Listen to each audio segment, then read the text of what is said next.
Hello and welcome back to the channel. This week I want to talk to you about State of Play and other releases. This wasn't just a good State of Play, this was the kind of showcase that makes you sit back and go, PlayStation is cooking again. We got a shadow drop from God of War, a full trilogy remake announcement, a revival of legendary IPs, serious third-party firepower, and actual gameplay, not just cinematic fluff. And as someone who's obsessed with how games are made, not just how they look, there's so much happening behind the scenes here. So today, we're walking through the entire State of Play, but not just surface-level reactions. We're talking combat systems, engine choices, design philosophy, production strategy, and what this means for the industry moving forward. First of all, the shadow drop. From a development standpoint, this is fascinating. Instead of going bigger, Sony went tighter.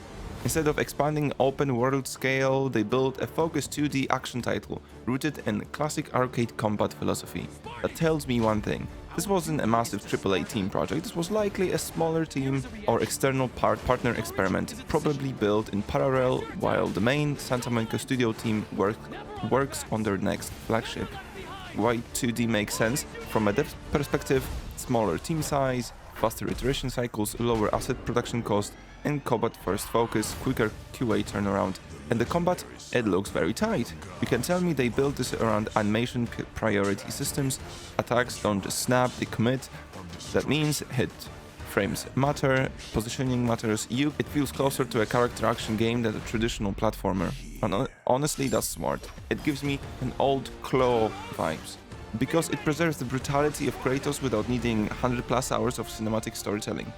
Now, the real bombshell, God of War Trilogy Remake. Full remakes of the original trilogy means new assets, new lighting pipeline, likely rebuilt in modern engine, combat rebalanced for current gen expectations, accessibility upgrades. This isn't just a higher resolution textures, this is rebuilding boss encounters from scratch. Think about the Hydra fight. That's physics-driven, multi-phase cinematic combat. Rebuilding that today means updated distraction systems, better collision, and probably full motion capture rework. And here's what excites me the most. They're bridging the tonal gap between Greek rage Kratos and Norse introspection Kratos. That's franchise cohesion. From a brand standpoint, that's a genius. Moving on. Project Windless made a striking impression during the latest State of Play, presenting itself as a mysterious atmospheric action adventure that blends melancholic world building with fluid traversal and stylized combat. The trailer introduced players to a vast, desolate landscape shaped by violent winds and collapsing architecture, hinting a narrative centered around isolation, memory, and the slow decay of a once advanced civilization. What immediately sets the project apart is its emphasis on movement. Characters glide across dunes, leap between fragmented structures, and manipulate gusts of air to solve environmental puzzles, suggesting a gameplay loop that prioritizes flow and momentum rather than traditional combat-heavy progression. The art direction leans heavily into soft lighting, muted colors, and dreamlike environmental transitions, giving the world a surreal, almost meditative tone that contrasts with sudden bursts of kinetic action. Developers also teased a dynamic weather system that reshapes exploration paths in real time, implying that the environment itself would function as both narrative device and gameplay mechanic. While many details remain intentionally vague, Project Windless stands out as a strong example of how modern showcases are embracing visually distinctive mid-scale projects, titles that sit between indie experimentation and blockbuster ambition, and its focus on atmosphere traversal freedom and environmental storytelling positions itself as one of the most intriguing new IPs revealed during the presentation. Kena Scars of Cosmora arrives as an ambitious evolution of Ember Labs' action-adventure formula, building on the emotional storytelling and stylized combat that made the original game stand out while expanding the scale onto something far more cinematic and mechanically dense. Set in a fractured spiritual realm threatened by cosmic corruption, the game follows Kena as she travels beyond familiar forest environments into harsher, alien landscapes filled with ancient ruins, towering stone guardians, and hostile spectral entities, reinforcing a darker tone that signals a clear mutation of the series world. One of the biggest additions highlighted so far is the deeper companion system, where the rot creatures are no longer just support tools but integral to traversal combat synergies, and puzzle solving, creating a more strategic layer that bridges fast-paced action with tactical decision-making. Combat appears faster and more aggressive, introducing new weapon forms, aerial abilities, and reactive enemy AI that pushes players towards skill-based play rather than simple dodge and strike loops, suggesting the developers are aiming to position the sequel closer to modern character action experiences while maintaining its accessible charm. Visually, Scars of Cosmora doubles down on the studio's animation film heritage. With dense lighting, expressive character performances, and large cinematic set pieces that blur the line between indie artistry with AAA presentation. Altogether, the project represents a significant step forward from Ember Lab, showcasing how a smaller studio can evolve a beloved IP into a more ambitious action-adventure while still preserving the emotional core and handcrafted feel that originally defined Keno's journey. Gothic Combat Reborn, Castlevania Belmont's Curse. This one made me smile, because instead of chasing 3D spectacle, they embraced 2D precision again. That tells me they understand their audience.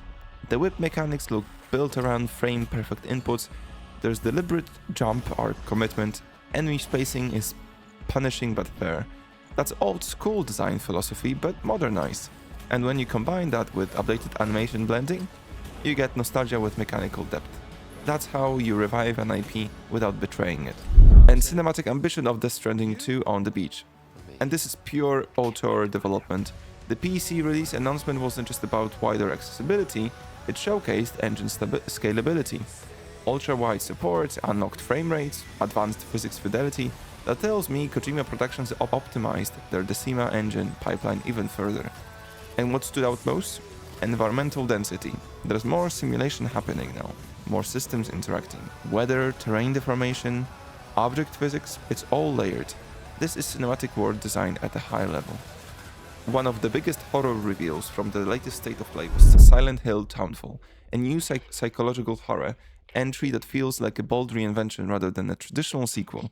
Developed by Screenburn Interactive and published alongside Annapurna Interactive and Konami, the game shifts the franchise into a fully first-person perspective, placing players directly in the shoes of Simon Ordell, a man mysteriously drawn back to the fog-covered coastal town of St. Emilia. A setting that deliberately moves away from the iconic Silent Hill location while preserving the series' themes of trauma, guilt, and personal demons. The gameplay shown during the presentation emphasized tension and vulnerability over pure combat, with Simon using a handheld CRT television device to detect hidden threats and tune into disturbing signals, essentially evolving the classic Silent Hill radio into a core survival mechanic that encourages evasion and psychological awareness rather than aggressive play. The trailer also highlighted environmental puzzles, limited weapons, and a slower, more intimate style of horror that leans heavily into narrative storytelling, a design philosophy that reflects the studio's background in experimental narrative games and suggests a more indie-driven approach within a major franchise. Visually, Townfall blends dense fog, coastal decay, and surreal imagery to create a sense of isolation that feels distinct from previous entries, while its focus on first-person immersion and psychological dread positions it alongside the modern wave of atmospheric horror experiences rather than traditional action horror. Altogether, Silent Hill Townfall stands out as one of the most intriguing projects in Konami's current revival of the series, signaling a willingness to let smaller creative teams reinterpret what Silent Hill can be. Less about blockbuster spectacle and more about intimate, unsettling storytelling that pushes the franchise into the new creative territory. This week's wave of releases feels like a snapshot of how widely diverse the gaming space has become, with each title pushing a very different creative direction. Mugenix finally emerges as one of the strangest indie projects in years, blending turn-based strategy, roguelite progression, and absurd dark humor into a cat-breeding RPG that feels like nothing else on the market. Its emphasis on genetic traits, emergent chaos, and long-term progression systems positions it as a niche but a potentially cult-defining experiment, showing how indie developers continue to reinvent tactical gameplay through unconventional themes. High on Life 2 pushes comedic FPS design even further, doubling down on chaotic alien weapon personalities, satire-driven storytelling, and fast arcade-style combat. proving that humor-first shooters still have room to evolve in a market often dominated by realism. Its biggest contribution lies in blending narrative comedy with mechanically dense gunplay, rather than treating jokes as a side feature. On the darker side of the spectrum, Reanimal leans into atmospheric horror and unsettling world building, delivering a co-op-focused experience that emphasizes vulnerability, environmental storytelling, and disturbing creature design. It continues the industry's shift towards psychological tension over traditional jumpscares, reinforcing how horror games are becoming more cinematic and emotionally driven. Finally, Romeo is a Dead Man arrives as a bizarre, hyper-stylized action title that embraces surreal storytelling and over-the-top combat, following a protagonist resurrected into a chaotic supernatural conflict. Its blend of Japanese-style action games and reclaiming space between indie experimentation and blockbuster spectacle, offering players something unapologetically weird in a landscape often chasing safe formulas. Together, these releases illustrate a fascinating moment for the industry, where legacy franchises experiment with retro design, indie creators embrace mechanical eccentricity, comedy shooters challenge tonal norms, horror leans deeper into psychological dread, and stylized action games remind us that bold artistic identity can still stand out in a crowded release calendar. The overall reception to the latest State of Play has been notably mixed but largely positive, with many viewers describing it as one of Sony's more packed presentations in recent years, thanks to its long runtime, constant pacing, and a heavy focus on both nostalgic revivals and experimental mid-scale projects. Critics and fans alike highlighted the sheer volume of announcements, from surprise launches like God of War Sons of Sparta to sequels such as Kena, Scars of Cosmora, which created a feeling of momentum and gave the showcase a fast one more thing energy, kept audiences engaged throughout. At the same time, some reactions pointed out that the event leaned heavily on third-party titles, remakes and franchise revivals, reinforcing the ongoing debate around whether State of Play events feel smaller in scope compared to traditional PlayStation showcases. Community discussions online reflected the split response. Many viewers praised the diversity of games and unexpected reveals, while others felt the presentation contained filler segments or missed opportunities for major first-party updates. Overall, the general sentiment paints the event as a strong but imperfect showing, one that successfully generated conversation and hype through surprise announcements and stylistic variety, yet also highlighted the evolving expectations players now place on Sony's digital showcases as the PS5 generation moves deeper into its life cycle.